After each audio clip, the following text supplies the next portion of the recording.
This morning, I was supposed to be loading up the Dakota and headed to Houston Raceway Park for a bracket race.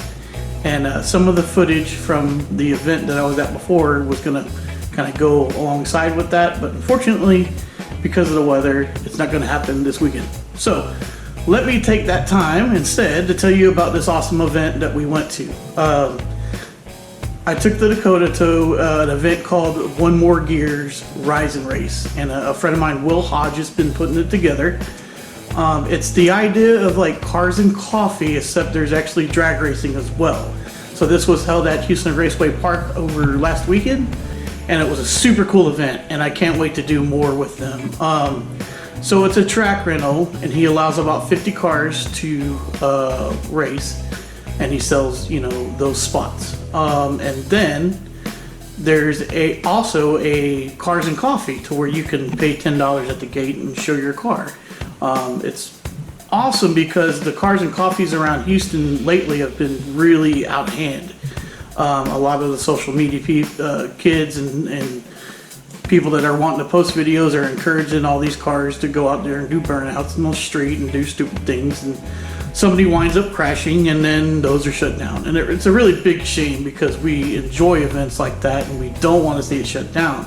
So this gives a great possibility for people to come, one, and bring their car and be a very safe environment. Two, if they want to see burnouts and racing and things like that, they can walk over to the track and see it right there. So it's just awesome. Had a lot of fast cars out there, and a couple I'm actually going to show on this video today. So my buddy Will Hodge's 69 Camaro went out there and made a personal best elapsed time and mile an hour, I think. And then my buddy Keith Fenstad's Fairmont also did the same. So I'll go into those cars in a little bit and show you what they're all about. But before I went, I had to fix the transmission in the Dakota, so I'm going to show you guys what I did to fix that. Other than that, the Dakota ran very, very consistent. I ran, I think, 1262 3 or 4 times. And I was practicing on the tree for the bracket race this weekend. So there's not a lot of awesome footage because I was there by myself. But I'll show you a couple passes on the Dakota. And then I'll show you some passes from Will and Keith, and they're beautiful, awesome fast cars, and it's just something to see. So anyway, y'all hang in there. I'll show you what's up with the transmission, and then we'll get to the event. I was not going to video this. I was just gonna try to knock it out real quick, but I'm changing the fluid on the transmission in the Dakota, and the reason I'm doing that is because it's been having some transmission issues. It's not necessarily slipping, but when the trans is cold, it takes a long time to get into gear, reverse or drive or whatever. And then until it warms up, it acts like it's not applying enough power. Almost like it's slipping, but it's just not applying. And some research on the internet says change the fluid, and I think I figured out maybe why it's having such a problem. And I want to share that with you guys just for some reference, since I think I figured it out. But I'm not for sure, so we're gonna find out. So let me show you something under the truck real quick, and hopefully it makes sense. This is looking at the transmission pan. Basically, pan would go right here, and this right here is the dipstick tube. One, it's been leaking when the truck sits for a while, so I re-RTV'd it and threw it back in there, and I've got this zip tie on it, just keeping pressure on it while that RTV sits up. But one thing I wanted to show you, see if I can show you here. This is the gauge for the fluid on the transmission dipstick, right? It is supposed to be level with the mating surface for the transmission pan, and you can see the top of that is probably 1/2 inch to 3/4 of an inch below the mating surface, which means if I'm using this to measure, it's low. So I have made a mark above it with some red paint. I'm just kind of letting it dry right now. It's kind of hard to see. Maybe you can see it in there or not. That is going to be level with the transmission pan. Another video I saw actually says go 1/4 inch above the transmission pan. So I probably will try that. I'll go up to this level I made, that red mark there. Let's see if you can see it on there. Yeah, you can see it. I'll probably go just a little bit above that when I fill it up. And hopefully it doesn't leak anymore when it sits. And maybe this will fix my problem. Also, the transmission sat for a long time, so that filter may be plugged up and causing issues. So changing all this, I'm fingers crossed, hope fixes the issue. If not, well then, we're going to find out tomorrow at the track rental, and it's going to have to get a bench job. So I'm going to button this stuff back up and get back after it and load the truck tonight and leave in the morning. Well, good morning. Made it out to the track. It's really early. They're prepping the lanes and stuff, so we're just kind of setting up, but it's gonna be a good day for testing. I think I fixed the transmission issue. We're gonna find out, obviously, and we'll see what happens. Hasn't leaked yet, so that's a good thing. And just gonna wait for them to prep the track and get going, and I'll show you a couple of my friends' cars. So. All right, guys, about to head up for pass one.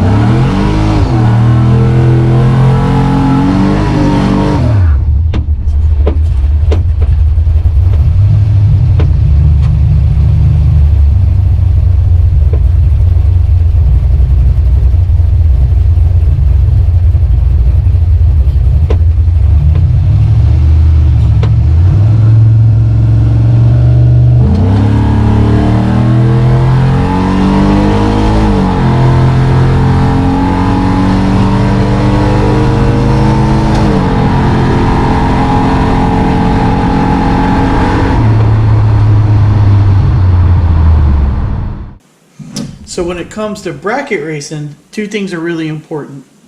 The first thing is your reaction time. And the second thing is your elapsed time. The elapsed time doesn't have to be the fastest in bracket racing, but it does have to be consistent. And I will explain bracket racing in another video later on down the road. But just keep in mind that the elapsed time needs to be consistent, because that's what you're going to estimate your dial in on. So my first pass was a 1269, which wasn't a bad pass, but I wasn't working on the tree on this pass. The second pass was a 1262 with an 8. Remember that number, because on the third pass, and I was actually trying to get the tree as well on this, I also went 1262 with an 8. So that's an identical time. It doesn't get much better than that. So that's just awesome. And you can see here on my reaction time, I went 051 on the tree, which means I left almost perfect. A perfect light would be 0.000. The fourth pass, I believe, was a 1263. So that's only 1/100th off of the 1262 I just ran. And I nailed the tree on this one as well, 1.012, which was a really good reaction time. And then fifth pass, 1264 with a 3. Again, just over 1/100th of a second inconsistency. So the truck did what it was supposed to do. Extremely happy with how it performed. I'm going to do a couple more things to be a little bit more consistent. It's not as fast as it was the first time, or the first time I brought it out after putting the camshaft in. But that's okay. It doesn't have to be for this kind of bracket racing, and we will make it faster later. But now I want to move on to my buddy Keith's car.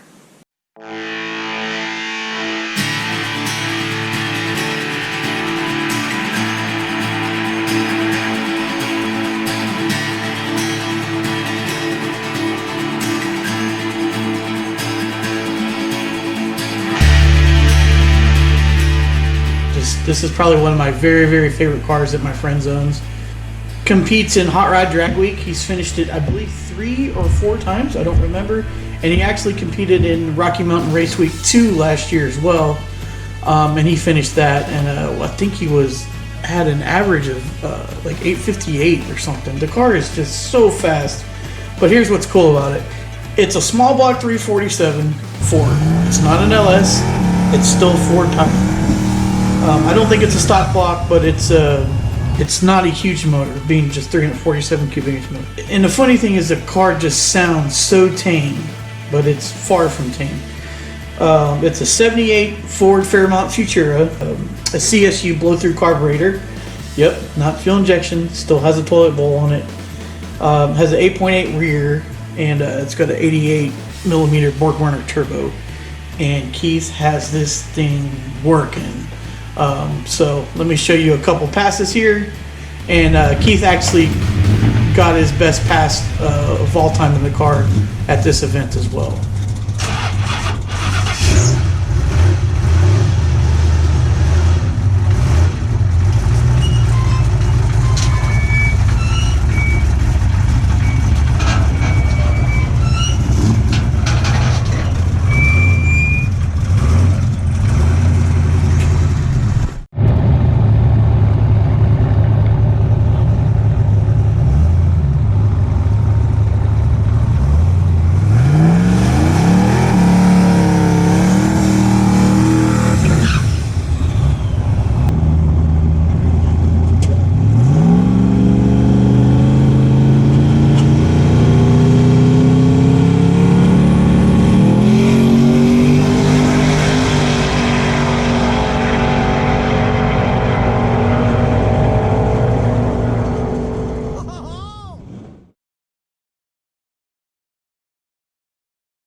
So now let me get into my buddy Will's car.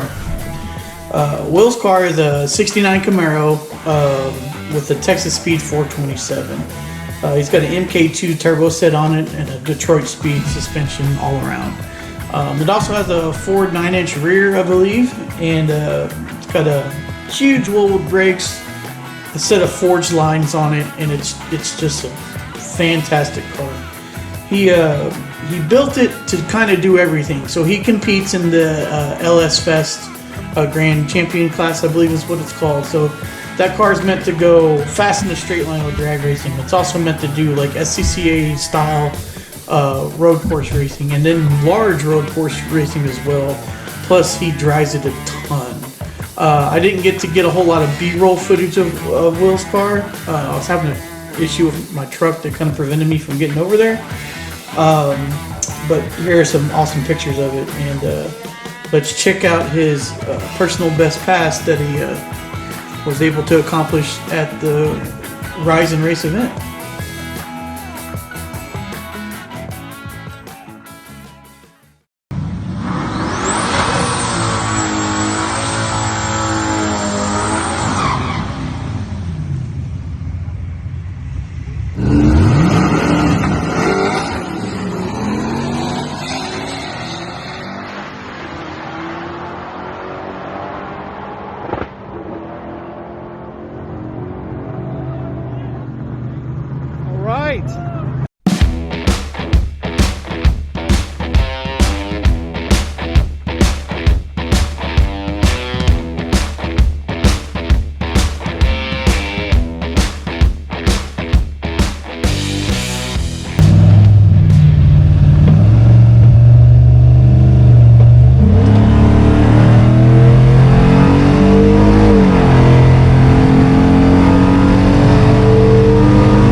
happened?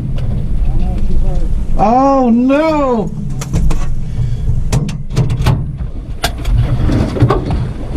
You need me to go get a strap? Okay, let me go do that. And I'll just come back and get you.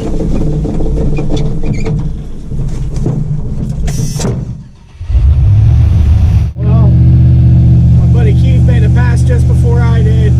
I think you may have heard it, but he said he thinks it's hurt, so we're pulling him back, and he's gonna take a look and see what's going on, and we'll go from there. So hopefully it's not too big of a deal. That car is awesome, that car is fast, and yeah, we'll find out what goes down. Well, that's not how anybody wants to end the day. And unfortunately, we found out that the motor dropped the valve on Keith's car.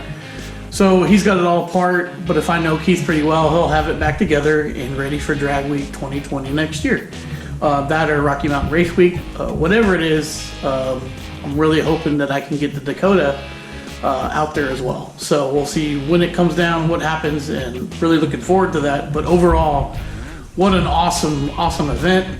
Next time I go, I'm gonna take some more pictures of cars and videos of cars and stuff like that and share with you guys. I really want to thank Will for a fantastic job he did with also Speed Advocates who helped host it with him, and we're looking for a lot more.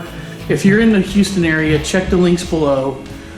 Check out One More Gear's Facebook and YouTube, and you know, follow along so you can know when these events are there, so you guys can come out. And it's just a great time. If you're able to get on the list for drag racing, you get a lot of testing done, and that is just almost invaluable. So to be able to go make 5, 6, 7 passes and not have to wait in line and wait in staging lanes and stuff like that to get there and do it is a big bonus. So I highly recommend it. Plus the paddock for the cars and coffee is really big, and I expect that to get even bigger once this event gains some traction. So I'm going to start working on the Nova here soon. Got some plans for that. I think I'm actually going to work on the Sonoma GT and the Bel Air first, but just know that there is Nova content coming back, and I know some good people have been waiting for that. So we'll see you at the end of December as well for the Texas Turkey Hunt for when the Dakota goes and competes in that. So if you guys would take a minute and subscribe to the channel, I would really appreciate it. Check out our Facebook and Instagram as well. You can also buy some merch at racerxgarage.com. We got some stickers and some t-shirts, and I'm working on some more t-shirts. So until next time, y'all be good.